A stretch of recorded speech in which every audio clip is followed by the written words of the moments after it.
Welcome to the Lentil Intervention Podcast, raising awareness and inspiring action for personal and planetary health, with your hosts, Ben and Emma. Hello everybody, my name is Ben Eidelberg. And I'm Emma Strutt. And welcome to episode 32.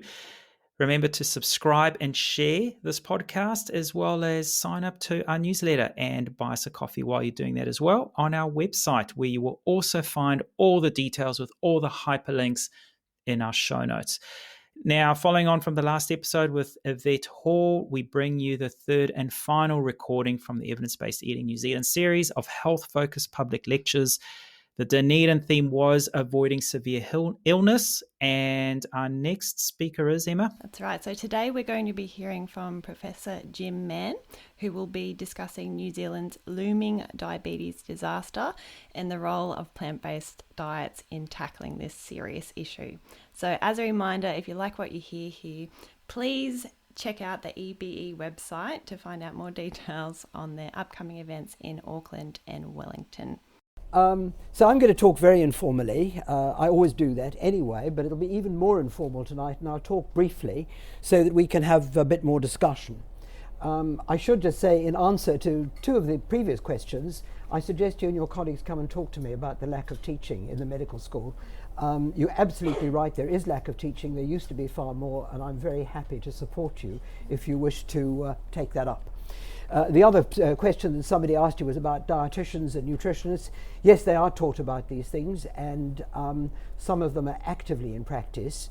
There is an issue about what dietitians, nutritionists can actually do in terms of talking about a strictly plant-based diet as distinct from a predominantly plant-based diet, and maybe I'll come back to that if people are interested in the general discussion.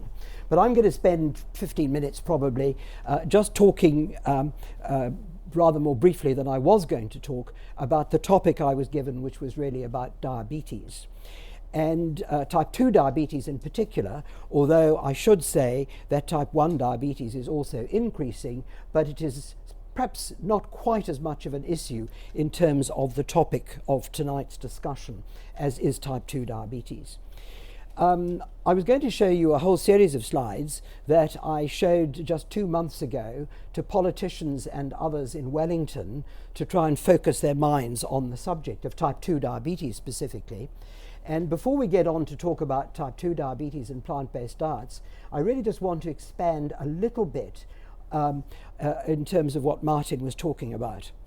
Type 2 diabetes has increased exponentially in the world, but it is increased perhaps even more strikingly in New Zealand because of the increased risk amongst Pacific, and in order of frequency, Pacific, increasing Asian population in New Zealand, and of course Māori, compared with the European population of New Zealand.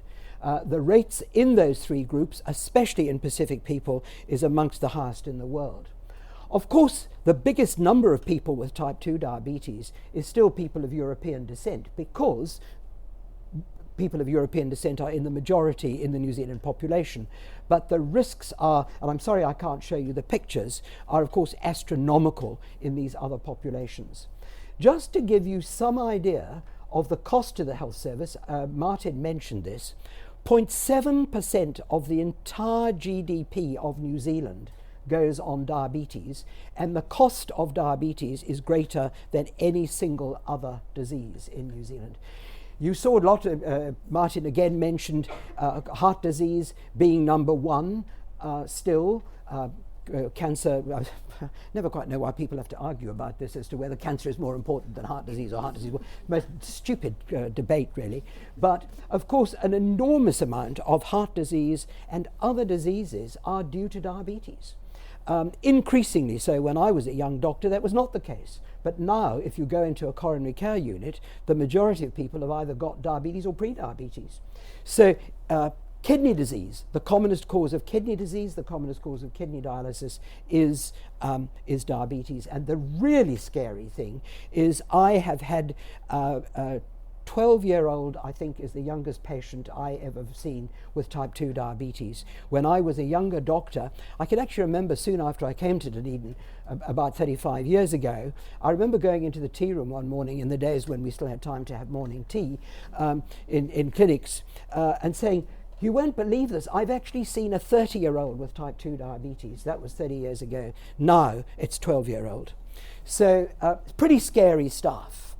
And I think at last government has started to realise that they are sitting on a minefield. I mean, there are not enough beds for renal dialysis in New Zealand. And I remember just a couple of months ago, the Minister the Associate Minister for Health for Māori Health, Penny Henare, who's a very nice bloke, he said, "I don't want to go to the opening of another renal dialysis unit," and I had to tell him that 2 renal dialysis units are currently being built in Auckland because of what's happening. So diabetes, we are sitting on not an epidemic but a pandemic of type 2 diabetes. So that was the first part of what I was going to say. So what can I tell you about the hard science of plant-based diets and diabetes? And I'm happy to talk about the other conditions as well. Now, I'm not saying some of the stuff that you've heard about is not hard science, but I'm talking about the kind of science that is actually going to persuade politicians, doctors, and everybody who's got a half a brain to rub together that we are actually talking serious stuff. And the difficulty that we've got in terms of science, yes, you did an absolutely superb talk, I agree with you. If I could do half as well as you without the technology going wrong, I'd be very pleased. I at least was prepared for it now. I mean, I sort of had 5 minutes to psych myself up for having to give a talk without any props. So one of the problems that we've got is that when you talk about a plant-based diet and the science, it's quite hard to actually do the sort of research that I have to do to persuade people and to publish things in the kind of literature where I have to publish things. To just talk about a plant-based diet, we have to use sort of surrogate measures for a plant-based diet. We've got to talk about dietary fibre, very hard measurements we can get of dietary fibre, which is actually a pretty good indicator, not of a totally plant-based diet, but of a largely plant-based diet. We can talk about whole grains, which is again a big component of a plant-based diet. And of course we can talk about fruits and vegetables. But the sort of actual science to talk specifically about plant-based diets is more difficult. So let me just tell you what there is around in terms of diabetes science in talking about these measures of a plant-based diet. If we look at dietary fibre, which is something I've been interested in for most of my academic career as well as my clinical career, dietary fibre has actually got the potential to reduce total mortality by 20%. It's absolutely astronomical. There are amazing studies which show this absolutely convincingly. And not only dietary fibre, but if you look at whole grain foods, it's something similar. That translates directly into type 2 diabetes. So not only can you reduce the risk of premature mortality. We're not going to live forever, but what we really want to do is stop people from dying before they should be dying. And as Martin pointed out, we don't only want to stop people from dying, but we want to keep people healthy. And of course, type 2 diabetes is one of the, for the reasons that I've just given you, one of the key reasons why older people are unhealthy. It's with type 2 diabetes. So you can reduce that risk by 20%. Now, that 20% might not sound great, but it is. There ain't no pills that can do that. Not a single pill. Even the new pills that have just been funded for type 2 diabetes, and great that we've got new pills at last for type 2 diabetes, but they can't do that. So we've got this evidence. And the other really interesting thing, in fact one of the most exciting things now, is that we can actually, there is actually really hard evidence, not only that the sort of things that are markers for plant-based diets, such as dietary fibre and whole grains and fruits and vegetables, we did the first trials in the early 1980s, showing the potential to improve diabetes control But we actually now know that not only can you improve diabetes control, but you can actually achieve remission of type 2 diabetes. And by remission of type 2 diabetes, I mean you can actually stop people's pills and sometimes insulin for people that have been on treatment for a prolonged period of time. Now, we've got to be absolutely honest here and say that it's more than just a plant-based diet that's required. You have got to lose, because most people are overweight or obese with type 2 diabetes. Not everybody, but most people are. You've got to be talking about losing 15 kilograms of weight, which is not actually enormous when you think of many people with type 2 diabetes will often weigh 100 kilograms, so you're talking about getting down to 85 kilograms. One of the difficulties that we've had, and people like me have had, and it's driven me absolutely crazy, is that I'm sure you've all heard of the trend and the don't quite know what to call it. I think we'll just call it trend because all the other words are very derogatory and rude. But the belief that high-fat diets are very good for diabetes, I'm sure you've heard that. I mean, there's some very sort of evangelical types that go around proselytizing, and proselytizing is the right word. Well, the short answer is that the best work that has been done on the remission of type 2 diabetes has actually involved liquid formula diets, which sounds very unnatural to have liquid formula diets, but it really is anything that will give you this weight loss of around 15 kilograms. And then the maintenance of the remission has actually been produced by the sort of diet that I'm talking about. Now, I have to be absolutely clear with you. With regard to the bulk of the science is not, that I'm talking about, is not based on a wholly plant-based diet. It is based on a predominantly plant-based diet. And I cannot put my hand on my heart and say that you cannot eat some non-plant-based foods in order to achieve the kind of miracles that I'm talking about, or indeed even the miracles that some of the people that have written books, there are many books like that, by the way, but if you say to me, can it be achieved if I have a little bit of meat or a little bit of fish, the answer is that the real science looks as if you can achieve those results. If you want to ask me for my personal opinion, I think there's another very good reason for having a totally plant-based diet, and that is environmental sustainability.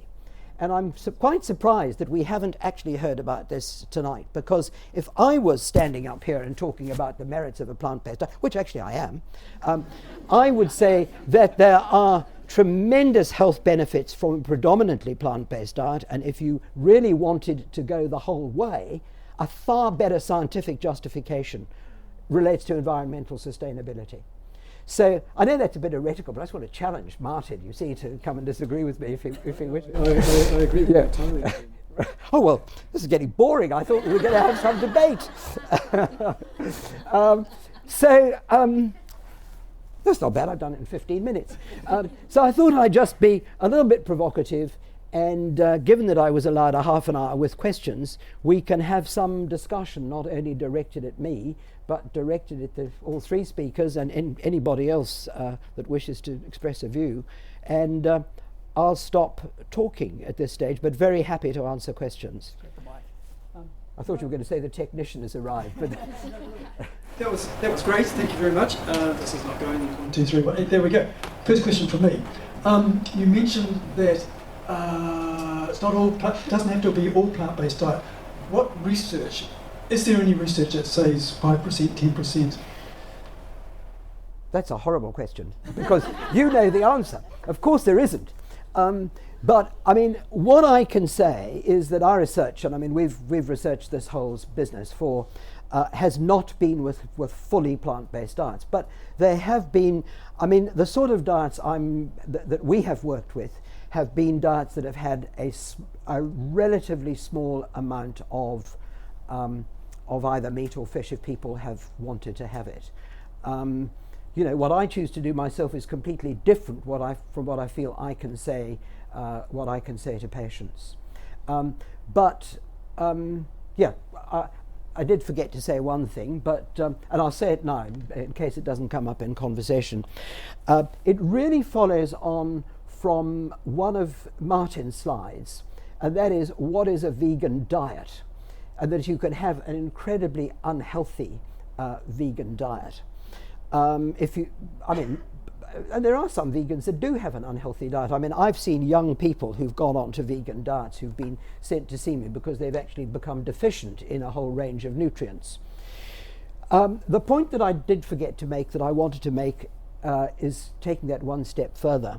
Because people like me have gone on at great length about the benefits of whole grains and fibre, there has been a huge proliferation of fairly healthy looking foods, not those sort of disgusting looking things you showed, Martin, but sort of really quite good things, you know, sort of health bars high in fibre. What they don't say is they also contain more sugar than would feed a nation in a single bar, you know. There's also a lot of foods that have added fibre. And one of our areas of research, which has been a considerable amount of interest recently, and a lot of others have picked it up, and we were not actually the first to come up with the idea, is that even if you have food that fits the definition of whole grain, and I mean whole grain has come almost to sound like a holy grail of healthy eating, that how you process the whole grain food can actually make a profound difference to the health consequences.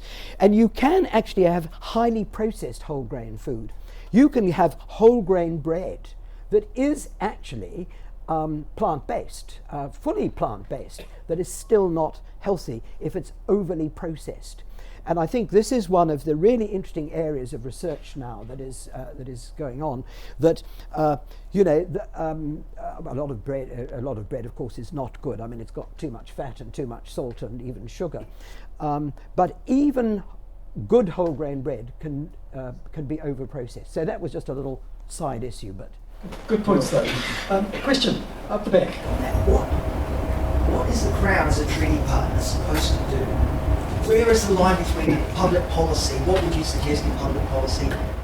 So how do we implement that? And I think the real difficulty in implementing that is if you really have an implicit belief in the fact that you have to go onto a fully plant-based diet. Because I can tell you I have had this debate on many a marae and with many Māori friends and colleagues, and they would not accept the necessity of being on a fully plant-based diet, and particularly, and this arose over COVID, I mean, I was actually talking, as I've indicated before, I believe a good reason for not eating meat is to do with environmental sustainability.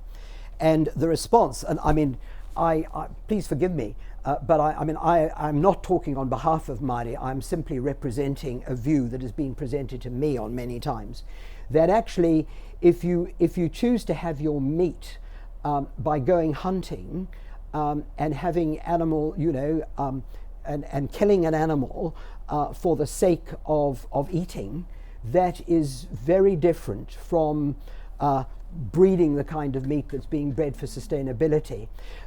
So I think what you are talking about is a very complicated debate which has got two halves. The first half, Evie's addressed 100% agreement. The second half is a much more difficult half, but a debate which is taking place, I'm glad to report, and you will hear more about that debate. Thank you for that. Again, if I could just interject, you just said that the iwi should be on a fully plant-based diet, which contradicts a little bit. No, I didn't say iwi should. So what did you say? Did I say iwi? No, you discussed basically whether you went on a fully plant-based diet, and then you discussed if you would basically kill a wild animal and slap it. I hope I didn't say that, because if I did, it's maybe it's past my bedtime. Okay. Yeah. There was a lady there who's. Yes. This is really good talking about this Māori going fully plant-based because all around the world I find that culture comes very much into when people change their diet. And traditionally there has never been a culture which was fully plant-based. So if you look at the blues songs, and you're probably very familiar with that, there has always been a little bit of meat or something in it, but it was predominantly plant-based. So I think the approach to change on a higher level, this will be more palatable than trying to go fully plant-based. So the trouble is, where do you set the level? You know, it's 5%, 10%, and how do you do that? Half a pig, whole pig? It's extremely difficult research to do that. Yep. Well, thank you very much for your presentations. I really enjoyed it. So I'm at that point where I say I want to live healthier. I want to go more plant-based. I don't really need to eat meat. But then you've got keto says this and all these almond milks and coconut milk and what's the passion. But how do I actually get into it? Where can I just go and say like, oh wow, that looks good, I would like to cook that. And I really struggle with like a good source that I can trust. Where can I go? So I'm now today learning I can go to this eve.nz page perhaps, but where do I start and how do I know I can trust that source? Well, while these guys are deciding who's going to answer, I'll just make one comment. I slightly panic when you start talking about some of the milks, because some of those milks are the most unsustainable, environmentally unsustainable imaginable. I think cashew is about the worst, apparently. I'm not an authority on this, by the way, but they're very... and the oat is the best one, but Martin's going to tell you where to go for the advice. Yeah, so I agree with Jane. Oat is the best one. Something like almond milk, for example, which we've used, uses an awful lot of water, particularly in the areas where it's grown, such as California. So it's the drawback. However, they have been utilised by Esselstyn in terms of its treatment of heart disease. I have a question. Sorry, I'm asking a few questions tonight. Jim, bearing in mind the huge obesity problem, diabetes problem the country's got, would you support a whole food plant-based diet as the option that the country should be taking to address that?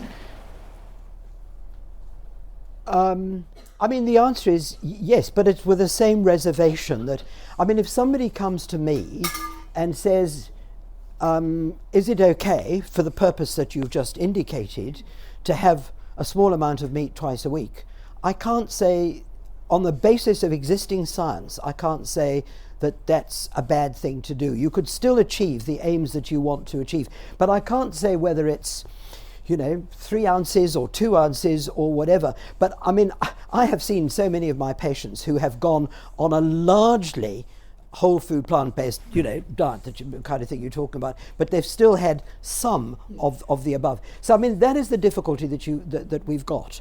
If you want to advocate a wholly. But if we lost the whole thing just because of that one point. I have total sympathy, but I'm here to talk about the science. No, I totally agree. In fact, I'm like with Martin. I agree with you too.